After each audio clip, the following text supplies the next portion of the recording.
अस्सलाम वालेकुम दोस्तों और व्यूवर्स। आज हम यहाँ गेट टुगेदर हुए हैं काशान भाई के सेटअप पे।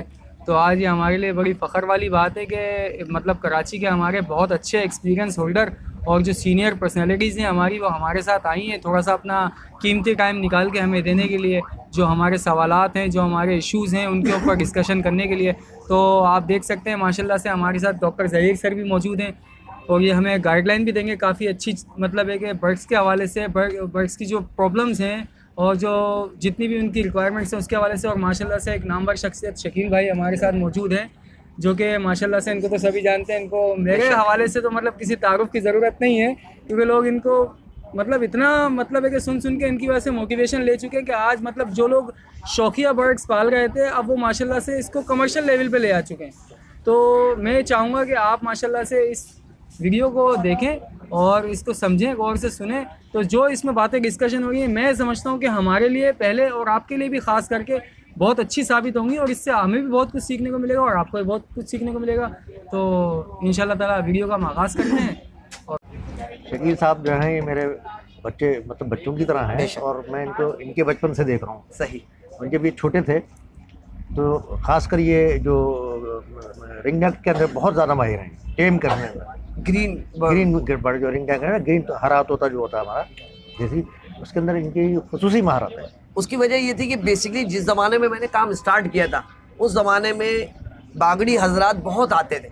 अच्छा, ये क्या करते थे, कंधे पे ना एक लकड़ी का बड़ा सा टुकड़ा रखा, उसमें दोनों तरफ पिंजरे रख लिए और चले गए और एक एक तोता 10 रुपए का, 5 रुपए का, 20 रुपए का देते थे। अच्छा, इनका काम था बेसिकली परिंदे पकड़ना और ट्रेन करना। हमने इनके पास बैठ के वो चीज़ सीखी कि ट्रेन होता क्या है। यकीन करें, ट्रेनिंग बर्ड को करना बहुत आसान काम है, बस उसे तवज्जो चाहिए। और बड़े साहब से मेरी माशाल्लाह 25 से 28 साल पुरानी वाक़ियत है। वो ऐसे कि लालू के सुपर मार्केट के बाद एक बाज़ार लगता था, जुम्मा बाज़ार। उस बाज़ार में मेरी आमदोरफ्त होती थी एक साइकिल पे। नॉर्मली ये तो छोटे बच्चे आते हैं घरों से कि यार चले कोई मुर्गी या चूजा ले ले। साइकिल बड़ी थी और ये खुद छोटे थे। हाँ जी। बड़ी साइकिल मुझे अभी तक याद है। याद है, बिल्कुल याद है।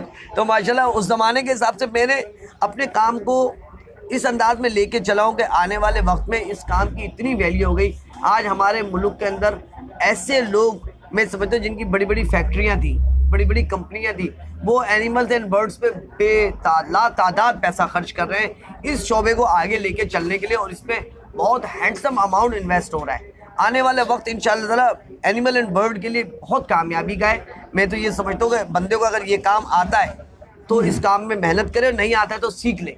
और हमारे सीनियर जैसे बड़े साहब हैं, मैं वो अपना हमारे ज़हीर साहब, बल्कि मेरे भाईजान भी हैं, इंशाल्लाह हम लोगों ने इन लोगों से रहनुमाई लेके आगे हमने करना क्या है। असल हमें जो फ़ायदा होगा वो अपने बुज़ुर्गों से सीख के आगे अपने आने वाली नस्ल को दें।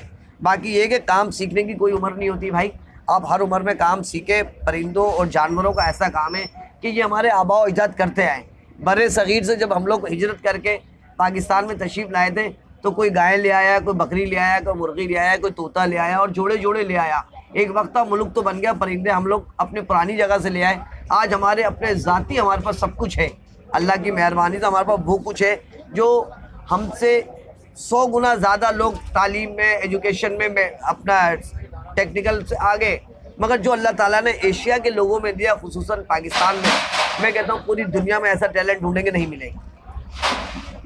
अच्छा शकील भाई, मैं ये पूछना चाह रहा हूँ आपसे, जैसे कि हमने कुछ रिंगनेक्स के पेयर रखे हैं, उसमें हमें प्रॉब्लम ये सामने देखने में आई है कि जब हमने उनको कॉलोनी किया हुआ था तो वो आपस में लड़ पड़े। ठीक है। तो बेसिकली उसमें इशू ये था कि उस कॉलोनी में एक ही कुलिया लगी हुई थी और 6 मादाएं थी और 6 ही नर थे। तो हम ये सोचना चाह रहे थे कि हम ये करना चाह रहे थे कि जैसे कोई जो पेयर सेट होगा इस कुलिया में जाएगा, हम उस पेयर को अलग कर लेंगे, लेकिन ऐसा हुआ नहीं। हो उसके बजाय ये गया, उसके इंस्टीड ऑफ के पेयर आपस में लड़ना शुरू हो गए और उन्होंने एक दूसरे को जख्मी करना शुरू कर दिया। तो इसका हमें कोई ऐसा तरीका बताएं कि जिसके पास एक से ज़्यादा पेयर हो तो किस तरह से उस बर्ड को पेयर अप करें। अच्छा, पहले तो मैं ये गुजारिश करूँगा, हमारे यहाँ जिस चीज़ के बारे में हमें अवेयरनेस नहीं है, हम बगैर अवेयरनेस के वो काम करेंगे, हमें नुकसान होगा। परिंदे अमूमन जो उनकी लड़ाई की वजह ये थी, घरों पे लड़ते हैं। अगर आपने एक बड़े से पिंजरे में 10 जोड़े छोड़े और एक हांडी लगा दी, फिर तो आपने अखाड़ा खुद बना दिया कि भाई एक घर लगा दिया, जो लड़के जीतेगा वो फातेह होगा। तो उनमें तो झगड़ा होगा। अगर आपने कॉलोनी ब्रीड लगानी है तो अगर 10 जोड़े हैं तो 15 बॉक्स लगा दें या हांडियाँ लगा दें 15। हर परिंदा अपनी मर्ज़ी की हांडी चॉइस करके चला जाएगा, लड़ाई झगड़ा ख़त्म। हम ये सोचते हैं कि हमने जोड़े छोड़ दिए पेयरिंग के लिए, फिर हांडी नहीं लगाएं, बॉक्स भी नहीं लगाएं, उनको पेयरिंग के लिए आप जोड़े छोड़ दें। जब देखें सारे जोड़े पेयरिंग, उनके पैर में रिंग डाल दें मुख्तलिफ कलर के, उनमें पता ही होगा ब्लू कलर का येलो कलर से जोड़ा लगा, येलो का ग्रीन से लगा, इस तरीके के मुख्तलिफ कलर वाले रिंग उनके पैरों में डालें ताकि आपके पेयरिंग हो जाएगी, फिर आप उन्हें पकड़ के 1 to 1 कर लें। और अगर आप ऐसा नहीं करना चाहते और कंटिन्यू रखना चाहते हैं कि नहीं यार मैं पेयर बनाऊँ और कॉलोनी ब्रीड लूँ, फिर आपको जगह वसी करना पड़ेगी और उनके घर ज़्यादा देना पड़ेंगे। अमूमन हमारे बचपन में ऐसा होता था कि छोटे हम ऑस्ट्रेलियन तोते के जोड़े पाल लेते थे तो हांडी लगाते थे, एक मादा अंडे देती थी, दूसरी मादा के बच्चे मार देती थी और हम बड़े कंफ्यूज होते थे यार ये करें तो क्या करें, क्योंकि हमारे पास वो फितरती अमल तो मौजूद था नर मादा का, मगर जो हमारे पास एजुकेशन थी वो नहीं थी। फिर हमने अपने सीनियर सिटीजन से ये चीज़ पूछी कि भाई ये तोते लड़ते क्यों, उन्होंने बेटा जगह बड़ी करें और एक से ज़्यादा हांडियाँ लगा दें, फिर मादी को चॉइस होगा कि उसने किस घर में जाके ब्रीड करनी है। और अमूमन ऐसा होता है कि मादियों की जो लड़ाई होती है वो बेसिकली एक ही घर को एक जैसा होने के बनिस्बत वो लड़ती हैं। तो जब आप हांडी लगाएं तो मुख्तलिफ कलर की लगा दें। परिंदों में भी कलर चूज़ करने की बड़ी अच्छी एबिलिटी होती है और ये सोचते हैं, समझते हैं और उसी चीज़ को पिक करेंगे जो एक बार ये देख लेंगे। अब एक मादी येलो कलर की हांडी में जा रही, दूसरी ग्रीन कलर में जाएगी, ये अपने जो इनका बेचेंगे ना कलर कम्युनिकेशन, ये उससे बाकायदा तजाद करेंगे, ग्रीन वाली येलो में नहीं जाएगी, येलो वाली ग्रीन में नहीं जाएगी। तो इंशाअल्लाह ये सवाल जो आपने किया था परिंदों में जो झगड़े का, उसका हल यही होगा आप एक से ज़्यादा हांडियाँ लगा दें, इंशाअल्लाह ताला बेहतर होगा। सर मेरा दूसरा सवाल आपसे ये है कि जो अभी सीज़न चल रहा है जी, जैसे कि सर्दियों का सीज़न आ गया है, इसमें भी हम देखते हैं कि मौसम में फ्लक्चुएशन आती है। बिल्कुल आती है। कभी सीज़न एकदम सर्दी तेज़ पड़ जाती है, कभी एकदम सर्दी कम हो जाती है, ठीक। तो उसकी वजह से जो बर्ड्स में प्रॉब्लम्स आती हैं हमारे, कि हम देखते हैं कभी हमारा बर्ड सुस्त हो जाता है, कभी हमारा बर्ड दोबारा से एक्टिव रहता है। उस हवाले से भी हमें थोड़ी सी इन्फॉर्मेशन दें, थोड़ी सी गाइडलाइन दें कि हमें किस तरह की एहतियाती तदाबीर मतलब करनी चाहिए और उसके लिए हमें क्या क्या इकदाम उठाने चाहिए। ठीक।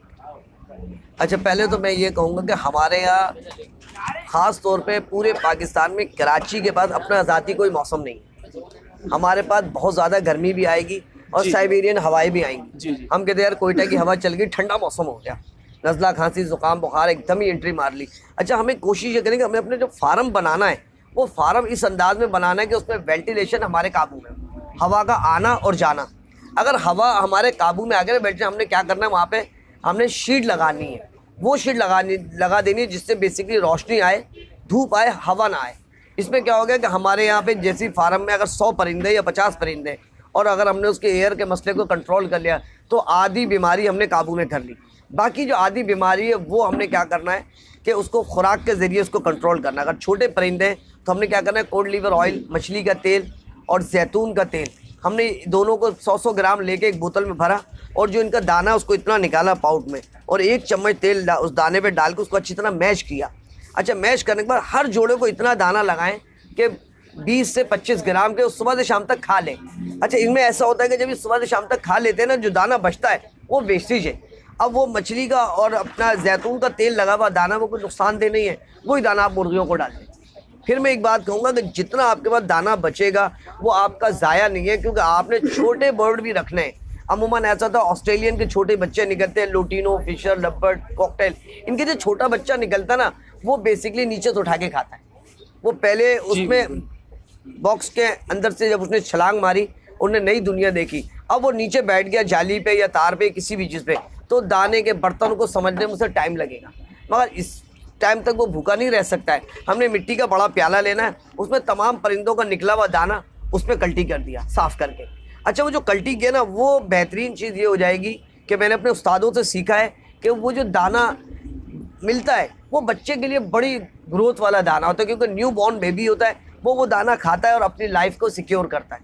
तो आपके लिए 2 फ़ायदे हो जाएंगे कि सर्दियों के दौरान मछली का तेल और जैतून का तेल आप ले आएँ ओरिजिनल, उसको लाने के बाद उसको एक बोतल में मिक्स करके और जितने बर्ड हैं उसमें आप 10 ग्राम, 20 ग्राम, 50 ग्राम के हिसाब के आप देख लें, कंटिन्यू कर लें कि 1 टेबल स्पून तेल ले लिया आपने और 1 किलो दाने में मिलाया है। ऐसा ना हो कि 1 किलो दाने में 1 पाव तेल डाल देंगे तो वो तो बिल्कुल रबड़ी बन जाएगा। जी बिल्कुल। तो उसमें आपने ये करना है कि सबसे पहला काम कि आपने दाने की क्वांटिटी देखनी कि मेरे पास अगर आधा किलो दाना रोज़ लग रहा है ना, तो आपने आधा किलो दाने में आधा चाय का चम्मच, सिर्फ दाने के ऊपर कलर आए जी, तेल का, हम जानना सिर्फ चमक आ जाए जी, क्योंकि वो चमक आने का मकसद ये है कि परिंदा दाना ज़रूर खाएगा।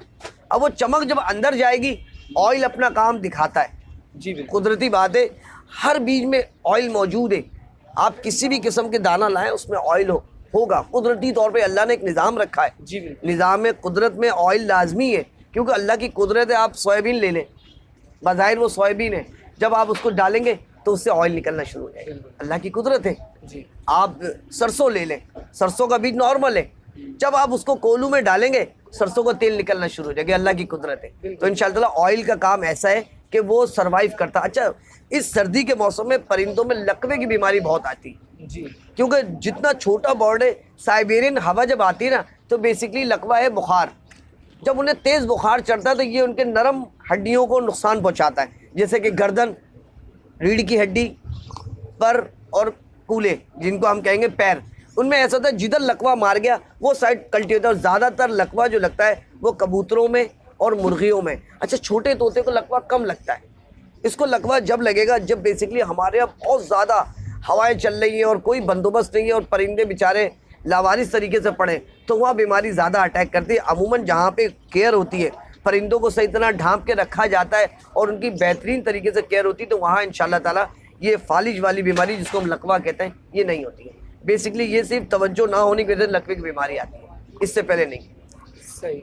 माशाल्लाह मेरा डव का सेटअप है। इस वक्त तकरीबन मेरे पास 60 पेयर्स मैंने ब्रीड कर रहे हैं और माशाल्लाह मैंने होम ब्रीड से अपने चिक्स रोके हुए हैं, जो इंशाल्लाह मैं 100 पेयर्स तक आने वाले सीज़न तक मैं लेके चला जाऊंगा। तो ये कि डव ने मुझे माशाल्लाह बहुत अच्छा मुझे एक्सपीरियंस दिया, बहुत अच्छा मुझे रिस्पांस दिया।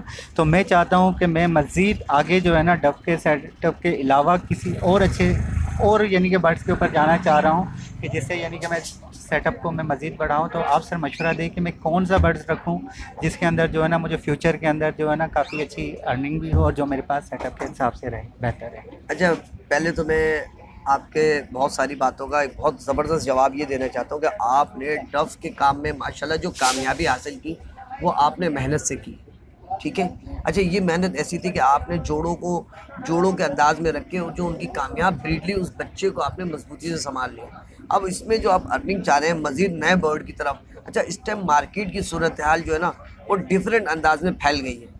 उसकी वजह ये है कि इस टाइम जो है ना लव बर्ड पे बड़ा काम हो रहा है। अच्छा, लव बर्ड की एक वैरायटी है, लव बर्ड में जो आ रहा है बाहर से इम्पोर्ट हुआ हुआ, जो जिसको हम कहते हैं स्प्लिट बर्ड, उनकी बड़ी डिमांड चल रही है इस टाइम। पार ब्लू हो गए, लोटिनो पर्सनाटा हो गया, अल्बिनो रेड आई हो गया, लोग इसकी तरफ समझ लो कि आंखें बंद करके भागे चले जा रहे हैं। आगे उन्हें पता नहीं कि इसका फ्यूचर क्या होगा, मगर अभी दौड़ उन्होंने लगा दी है। तो मेरा मशवरा ये है कि ये बहुत हैवी हो जाएगा। अब अगर डव के बाद अगर आप कामयाब ब्रीड की तरफ जाना चाहते हैं ना, तो अब लोटिनो, फिशर, कॉकटेल, फिंच और जावा, ये 5-6 बर्ड ऐसे हैं कि जो डव वाले दाने पे सरवाइव हो सकते। आपने दाना लेना है, बस सिर्फ आपने ज़रा सी इसमें क्वांटिटी बढ़ानी है। किस चीज़ की? सनफ्लावर की और कुछ बीजों की। डव बेसिकली सनफ्लावर ना होने के बराबर खाती है और बाकी वो छोटी बड़ी कंगनी, बारीक बाजरा, किनेरी सीड इसको ज़्यादा लाइक करती है। जी सर। अच्छा, इसमें ऐसा हो जाता है कि मेरा आपको मशवरा है कि अगर आपके पास अमाउंट पे डिपेंड करता है कि शकील भाई मैंने 50,000 या 1 लाख रुपए लगाने, अब उस 1 लाख को लगाने के बाद मुझे इसका प्रॉफिट क्या आएगा, तो शुरू में 1 साल तक आपके पास प्रॉफिट जो आएगा वो बेबी होगा। आपने उस बेबी को रोकना है, मज़ीद उससे आगे बढ़ाना है। तो मेरा मशवरा ये, आप lutino, Fischer, lovebird, cockatiel, finch और जावा हर क्वालिटी के 10-10, 5-5 पेयर ले लें। अच्छा, अगर आपने हर नस्ल के 5-5, 10-10 पेयर लिए, इसमें सबसे बड़ा काम पता है क्या होगा आपके साथ, कि आपके पास एक वैरायटी होगी, 5-6 वैरायटी होगी। अब 6 वैरायटी में आपके पास वो चीज़ें मौजूद होंगी जो चीज़ें आप लोगों के पास देखते थे, नेट पे देखते थे। लवबर्ड की ब्रीड आ रही है, कॉकटेल की ब्रीड आ रही है, फिशर की ब्रीड आ रही है, लोटिनो की ब्रीड आ रही है, मगर फिंच और जावा भी चल रही है। अच्छा, सेटअप पैक रखेंगे तो इंशाअल्लाह बहुत अच्छा रिजल्ट आएगा। तो मेरा ये है कि आप छोटे बर्ड की तरफ तवज्जो दें, एक्सपेंसिव बर्ड की तरफ ना जाएं, अभी नॉर्मल पे ही चलें। अस्सलाम वालेकुम शकील भाई। शकील भाई, मैं आपसे ये मालूम करना चाह रहा था कि हम परिंदों की मेडिकेशन करते हैं, ठीक है, और जो सप्लीमेंट देते हैं उनको, विटामिन वगैरह, तो ये मैंने ज़्यादातर लोगों को देख रहा हूँ कि ये सॉफ्ट फूड पे यूज़ करवा रहे हैं। ठीक है। तो हमें ये पानी में यूज़ करवाना चाहिए या हमें सॉफ्ट फूड वगैरह पे ही यूज़ करवाना चाहिए? पहले तो मैं आपका सवाल माशाल्लाह बड़ा ज़बरदस्त सवाल है और बहुत कम लोगों ने ये सवाल मुझसे किया है। अमूमन हमें फूड सप्लीमेंट जो देना चाहिए ना, वो इस अंदाज से देना चाहिए कि परिंदा जो चीज़ ज़्यादा शौक से ले रहा है, हमें फूड सप्लीमेंट उसी चीज़ को मैं रिकमेंड करना चाहिए। क्योंकि जब हम देख रहे हैं परिंदा दाना अच्छी तरह नहीं खा रहा है, क्योंकि फूड सप्लीमेंट जो है बेसिकली वो केमिकल है जी। कोई भी आप देते हैं उसको प्रोडक्ट, विटामिन दे रहे हैं, वो बेसिकली केमिकल है।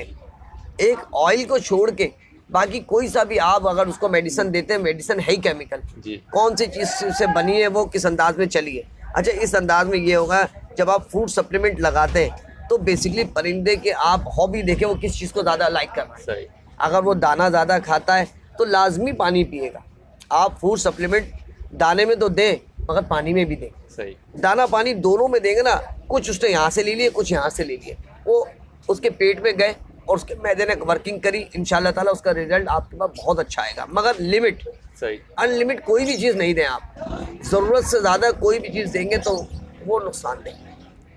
हर चीज़ का एक टाइम होता है, टाइम पीरियड होता है, उस टाइम के हिसाब से आप फूड सप्लीमेंट दें। कोशिश करें ऐसी कंपनी का फूड सप्लीमेंट रिकमेंड करें जो बेसिकली ऑथेंटिक कंपनी हो और उसका काफ़ी सारे फार्मरों के पास रिजल्ट आया हुआ हो।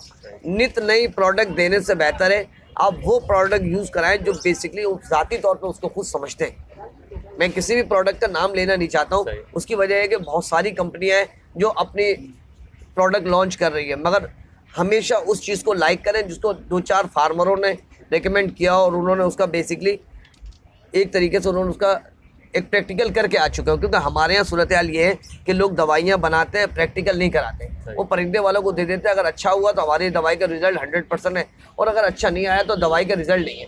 तो हम पहले बर्ड रख के उस पर ये रिकमेंड करें कि उसका क्या ग्रोथ आ रही है, फिर इंशाल्लाह उसके हिसाब से हम देंगे। सही तरीक़ेकार ये है कि परिंदों को सॉफ्ट फूड पे भी देना चाहिए विटामिन, पानी में भी देना चाहिए और दाने में भी देना चाहिए, बस जहाँ से वो उसको खाना चाहिए। जी, बहुत शुक्रिया।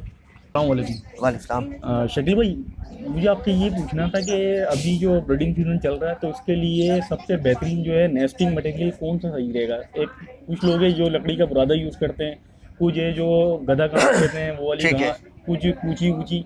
तो बेहतरीन रिजल्ट किसके अंदर, मतलब क्या बेहतर रहेगा वो जो हम नेस्टिंग के लिए, वो आप प्लीज़ बताएं। अच्छा, पहले तो मेरी गुजारिश ये है कि आपके पास बर्ड किस किस्म के। कुछ बर्ड ऐसे होते हैं जो घास पसंद करते हैं, वो घास की नेस्टिंग करते हैं। कुछ बर्ड ऐसे होते हैं जो लकड़ी का बुरादा खुद बनाते हैं, चूरा करते हैं। अब बर्ड पे डिपेंड करता है आपके पास है कौन सा बर्ड, फिर उसी हिसाब से मैं आपको रिकमेंड करूँगा क्या करना है। ज़्यादातर मेरे पास लवबर्ड है, अच्छा, वगैरह। आपके पास बेसिकली लवबर्ड वो बर्ड है जो अफ्रीका के जंगलों में भी पाया जाता है। अच्छा, ये वो बर्ड है जो नेस्टिंग करता है।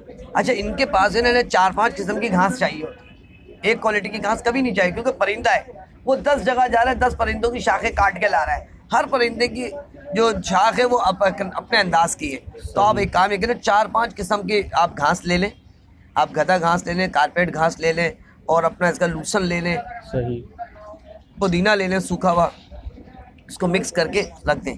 अब वो अपनी मर्जी से, अपनी खुशी से लेके जाएगा।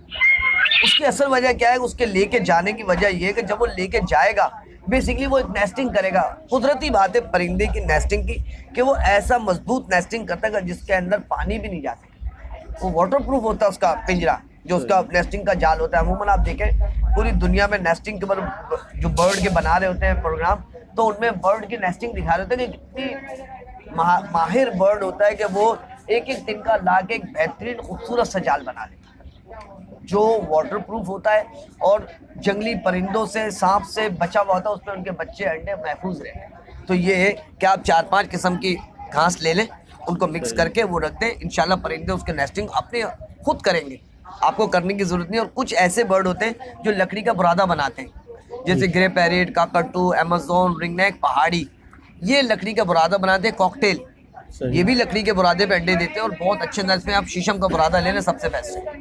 ठीक है जी। Next question. अच्छा, दूसरा सवाल ये करना था शकील भाई, मुझे आपसे ज़्यादातर मैंने आपकी जो वीडियो देखी है रिंग नेक वगैरह की और इसकी रॉ की, तो रॉ के अंदर मैं थोड़ा इंटरेस्ट लेना चाह रहा था ना, तो इसके बारे में ये जानना चाह रहा था कि इनकी ब्रीडिंग एज, मतलब किस एज में ये ब्रीड करते हैं, ठीक है, और इनके केज का साइज़ क्या होना चाहिए। देखिए, पहले तो मेरी गुजारिश है कि इनका केज जो हो जाए ना, रॉ वाहिद वो बर्ड है कि इसका आप 3 से 3.5 साल का मिच्योर जोड़ा ले लें और ये 4-4.5 साल में बहुत अच्छी ब्रीड करता है।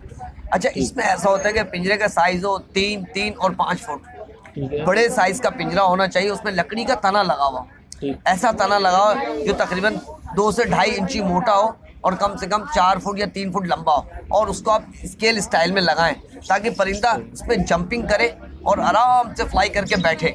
और इसकी ब्रीड बहुत आसान है, बस आप दाना पानी फोकस करें। आप अच्छा दाना पानी फोकस करेंगे, कैल्शियम विटामिन वाली चीज़ें देंगे, इंशाल्लाह ताला इसकी बहुत अच्छी ब्रीड आएगी। क्यों? ये बेसिकली फ्रूट बर्ड है, grey parrot, cockatoo, Amazon, macaw, ringneck पहाड़ी फ्रूट बर्ड है, मगर दाना भी रिकमेंड करता है, खाता है।